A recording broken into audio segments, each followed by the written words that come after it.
जम्मू कश्मीर में हिंसा का एक दौर था जो बीत जाएगा ऐसा माना जाने लगा था।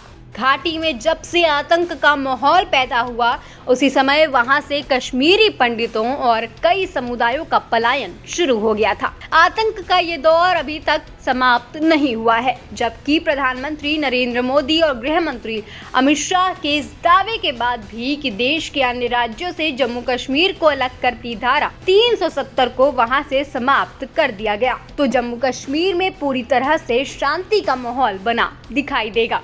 दरअसल 90 के दशक को कश्मीर में घाटी से बड़ी संख्या में कश्मीरी पंडितों और हिंदुओं के पलायन के लिए जाना जाता है। 19 जनवरी 1990 की तारीख को कश्मीरी पंडित काले दिन के रूप में भी याद करते हैं। घाटी में बढ़ता आतंकवाद, कट्टरपंथ और हिंदुओं को जान से मारने की धमकी देना इसकी प्रमुख वजह थी। बीते कुछ दिनों से स्कूल के भीतर घुसकर आतंकियों ने स्कूल की प्रिंसिपल सुपिंदर कौर और स्कूल की एक शिक्षक दीपक को गोलियों से भून दिया, जो कि सिख समुदाय से आती थी, जिसके चलते कई हिंदुओं और कुछ सिखों के मारे जाने के बाद जम्मू कश्मीर का माहौल एक बार फिर से तनावों से घिर गया है। लोगों के जहन में इस हिंसक घटनाओं को लेकर कई सवाल उमड़ रहे हैं।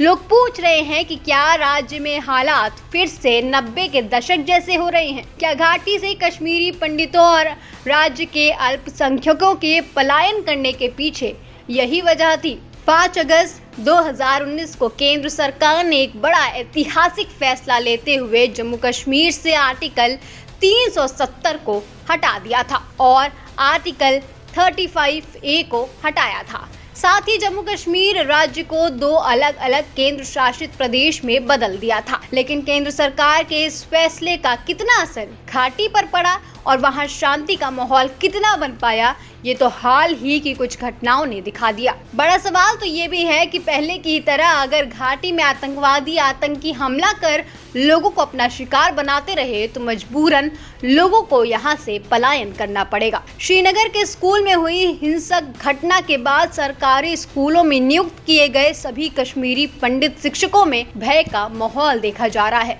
न सिर्फ शिक्षक बल्कि दूसरे अल्पसंख्यक समुदाय में भी दहशत का माहौल बना हुआ है। कश्मीरी पंडितों में इस तरह के भय के चलते घटना के बाद से ही कुछ शिक्षक श्रीनगर के शीर भवानी मंदिर में रह रहे हैं, जबकि कुछ को शिविरों में रखा गया है। हालांकि जम्मू कश्मीर के पूर्व मुख्यमंत्री उमर अब्दुल्ला ने ट्वीट कर कश्मीरी पंडितों के पलायन न करने का अनुरोध किया है। उन्होंने कहा, जो लोग घाटी छोड़कर जा रहे हैं या जाने की सोच रहे हैं, उनसे मैं दिल से अपील करता हूं कि ऐसा मत कीजिए।